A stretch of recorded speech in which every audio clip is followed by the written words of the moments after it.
On December 2nd, 1984, 1 million people lay asleep in Bhopal, India. The streets dead quiet.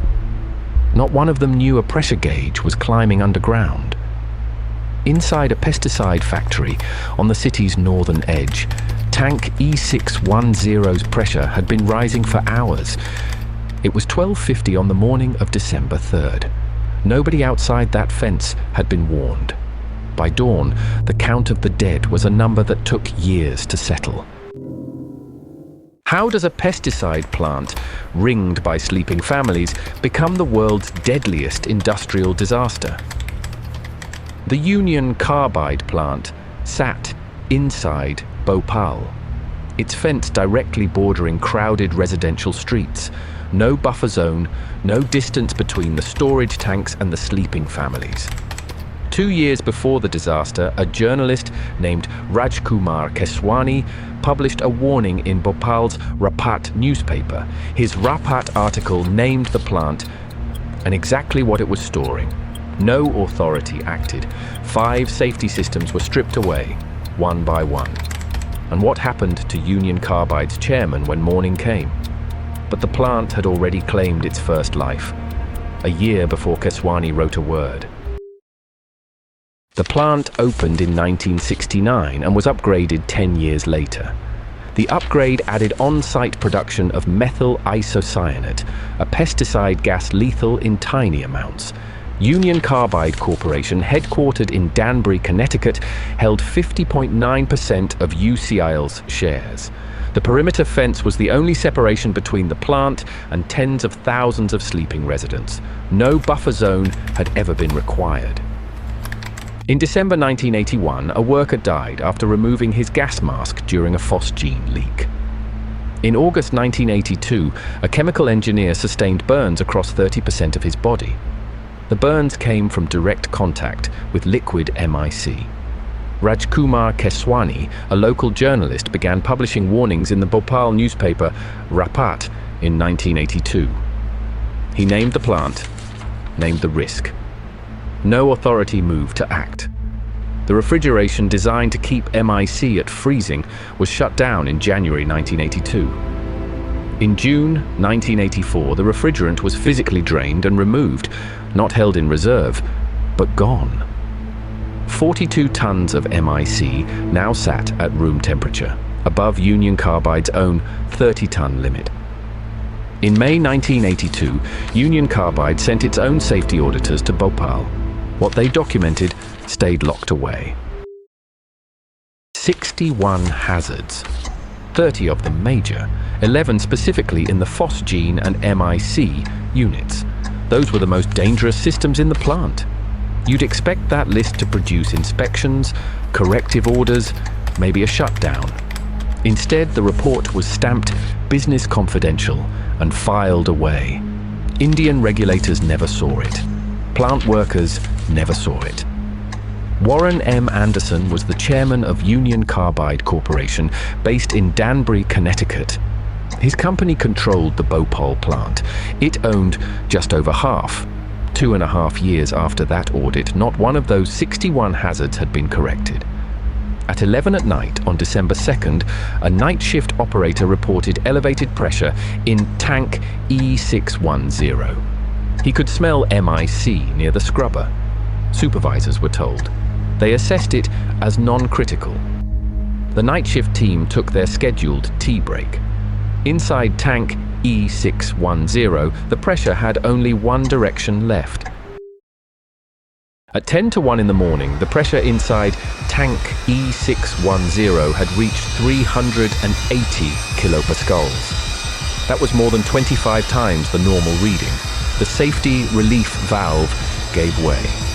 30 tons of MIC and reaction products began pouring into the air above Bhopal. It would vent for close to an hour. Operators tried to activate the vent gas scrubber. That system was designed to neutralize escaping MIC before it reached open air. It was not in operational mode. MIC vapor is approximately twice as dense as air. It did not rise. It flowed south and southeast at street level. It poured into Jayaprakash Nagar and Railway Colony. where hundreds of thousands slept. There was no buffer zone between the plant fence and those streets. The community warning siren was not sounded until 2:15 in the morning. The gas had already been flowing for more than an hour. Animal studies place MIC's lethal level at just 21 parts per million. That is an amount too small to see or smell. Those streets now held concentrations far beyond that. By dawn, the roads of Jayaprakash Nagar were lined with bodies, residents and animals, where they fell. Government records show 3,787 confirmed deaths. Survivor groups say the true toll was at least 8,000, possibly far more. It was a single night, a single gas release. More than 500,000 people were caught in that cloud. The next deadliest industrial gas release in recorded history killed 1,746 people. Bhopal's official count was more than double that. The man who ran Union Carbide had not been in Bhopal that night, but he was coming. Warren Anderson, chairman of Union Carbide Corporation, flew to Bhopal 4 days after the disaster. He was placed under arrest on charges of culpable homicide. His bail was $2,100. That was set against 3,787 officially confirmed dead. That was the arithmetic. The Indian government then escorted him to New Delhi on a government aircraft. He left India that afternoon and never returned.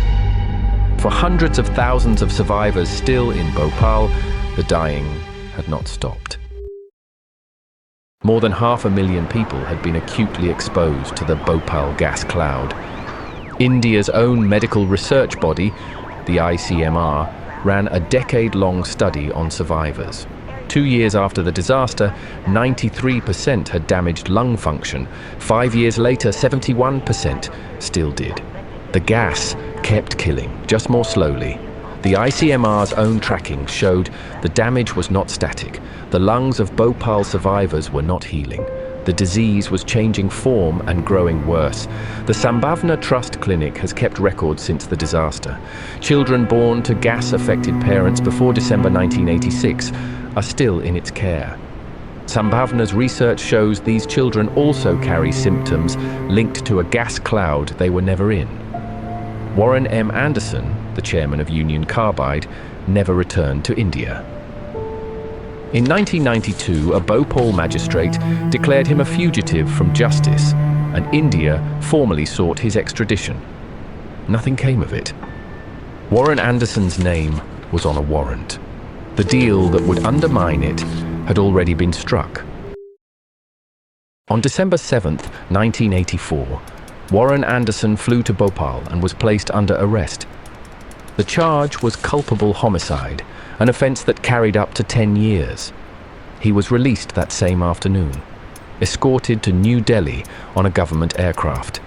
He never returned to India. 26 years later, in June 2010, a Bhopal court convicted 7 former plant managers, among them Keshub Mahindra, Union Carbide India's non-executive chairman, and VP Gokhale, its managing director. Each received 2 years and a fine of roughly $2,000. Each was out on bail by that evening. You'd expect 26 years of legal process to produce real time served. Not one day was actually served. Rajkumar Keswani's 1982 Rapat articles were still in the archive that day. They named the plant, the gas, the danger, 3 years before the disaster. On September 29, 2014, Warren Anderson died at age 92 in a Florida nursing home. Never extradited, never tried. The last prosecution closed with Anderson. The damage beneath Bhopal did not. Rajkumar Keswani's first warning was published in Bhopal in 1982, 3 years before the disaster. He named the plant, the hazard, the risk. He was right in every detail. The warning changed nothing about what was coming. Warren Anderson died in September 2014 at 92, never extradited, never tried, never sentenced. The Sambhavna Trust Clinic has documented damage reaching into the next generation 40 years on. These are the disaster tapes.